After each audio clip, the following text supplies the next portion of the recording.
जय श्री झूलेलाल। सिंधी समाचार राजस्थान में तांजो स्वागत है।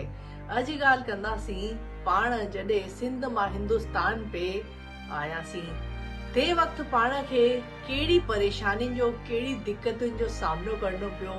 पंहिंजी जान माल जी रक्षा भी पाण न करे सघियासीं, पंहिंजूं ज़मीन जायदादूं पाण छॾे आयासीं, पाण केतिरा रिश्ता खोयासीं, पाण जीवन में केतिरी कठिनाई ॾिठीसीं। जंहिं वक़्तु पार्टीशन जो टाइम हो, जंहिं वक़्तु हिंदुस्तान ऐं पाकिस्तान अलॻि पे थियो, ते वक़्तु काफ़ी हिंदू ऐं काफ़ी सिंधी सॼो समुदाय खे एतिरी परेशानी एतिरी दिक़त जो सामनो करणो पियो त असांजे समक्ष डॉक्टर सुरेश धनकानी जी उन्हनि असांखे ॿुधायो। ते वक़्तु उन्हनि जी उमिरि मात्र 7 या 8 वर्ष रही हुई ऐं हू पहिरियों क्लास सिंध में पढ़ी करे हिते आया हुआ। त अचो पाण गॾिजी उन्हनि खां उन्हनि जे सिंध में छा थियो हो, जेको उन्हनि ॿुधियो हो, उहो असांखे ॻाल्हि कई आहे। त अचो पाण उहो उन्हनि जे मुखाबिन सां ॿुधूं। मां सुरेश धनकानी जॾहिं सिंध मां जॾहिं पार्टीशन जूं ॻाल्हियूं पियूं हलियूं, उन वक़्तु असांजे फादर सोचियो त बेटरासी पार्टीशन जे रोड खां अॻु निकिरी वञूं ऐं का तकलीफ़ जी असांखे पोइ भॼा में का तकलीफ़ न थिए। त असीं इन करे 15 अगस्त खां अॻु ई हिते जोधपुर में अची वियासीं। त असां जेको पार्टीशन टाइम हो असां त ॾिठो कोन, रुॻो ॿुधो। मां पहिरियों क्लास उते ई सिंधीअ में पास करे आयो हुउसि। पोइ हिते स्कूल में पढ़ियासीं, पर जॾहिं 15 अगस्त ते पार्टीशन थियो ऐं हिंदू उतां भॼण लॻा सिंध मां, त उन में ॾाढियूं तकलीफ़ूं ॾिठियूं। उहे ख़ासि कुझु का बि कुझु खणी कोन अची सघिया। के भॻा के उते ई वाट ते ई मुसलमान खे मारे छॾियो ऐं ॾाढो लेडीज़ सां बि बलात्कार इहे वग़ैरह उन्हनि खे मारे। पहिरीं वधीक माण्हू जोधपुर में आया सिंधी, त उन लाइ सरकार कैंप ठाही, जेके वॾी बिल्डिंग हुयूं या तंबू वग़ैरह लॻाया, त उन में रहंदा हुआ। मां नंढो ॿार हुउसि, पर तॾहिं बि थोरो पासे में हुई कैंप, त मां कॾहिं कॾहिं असीं हिते वेंदासीं। वीचारे ॾाढो बुरो हाल हूंदो ऐं को सोर्स कोन हो कमाइण जो, कमु करण जो। त कुझु टाइम इहे बि पास थियो।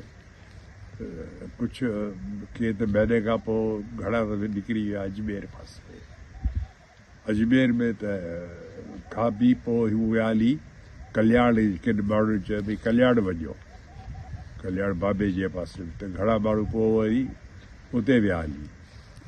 त हिते ॾाढियूं तकलीफ़ूं ॾिठियूं। जीअं ॿुधो त माण्हुनि सां ॾाढा ज़ुल्म थिया जॾहिं पार्टीशन जो, पर भॻवान जी दया सां असांजे बाबा जी दूरदर्शी जे करे असीं पहिरीं अची वियासीं।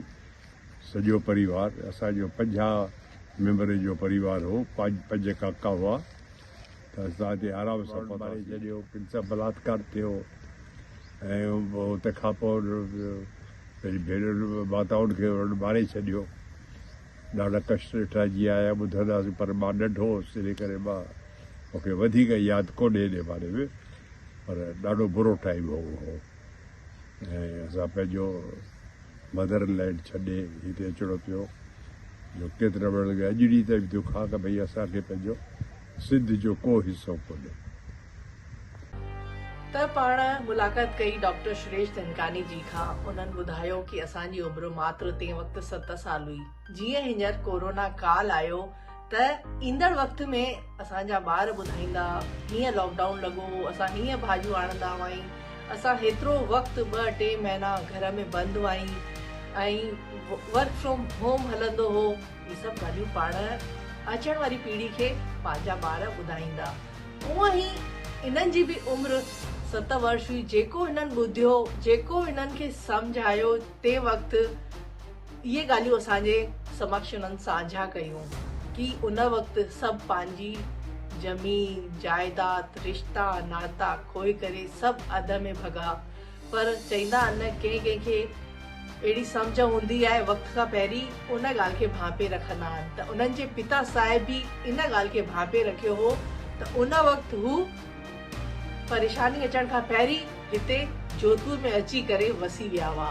इहा ॻाल्हि सिर्फ़ु ॿुधाइण जेतिरी कान्हे, जे वक़्तु जंहिंसां बीती हूंदी न उहो दर्द महसूस करे करे ई पंहिंजा रुआंटा था खड़ा थियनि कि जे वक़्तु हू ट्रेन में आया हुआ त उन्हनि खे केतिरी दिक़तूं हुयूं ऐं सभु ईअं भरिजी करे आया हुआ त केतिरियूं जानूं खोए रखियूं हुयूं कि हेतिरा ॼणा उन ट्रेनुनि में लदजी करे आया हुआ ऐं केतिरो न बर्बर अत्याचार थियो हो उन्हनि महिलाउनि सां, जेको बयां करणु ॾाढो ॾुखियो आहे। चईंदा आहिनि अगरि उन वक़्तु हींअर ॻाल्हि ॿुधूं था त पंहिंजी रूह थी कापे त उन्हनि कीअं उन्हनि ॻाल्हियुनि जो सामनो कयो हूंदो।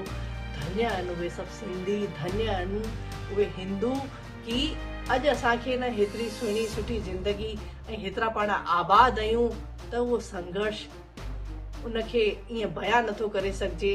त अॼु पाण ॿुधियोसीं डॉक्टर सुरेश धनकानी जे मुखारबिन सां कि उन्हनि अहिड़ियूं ॻाल्हियूं ॿुधियूं हुयूं ऐं पाण सां उन्हनि साझा कयूं त तहे दिलि सां उन्हनि जो शुक्रिया ऐं धन्यवाद आहे। जय श्री झूलेलाल।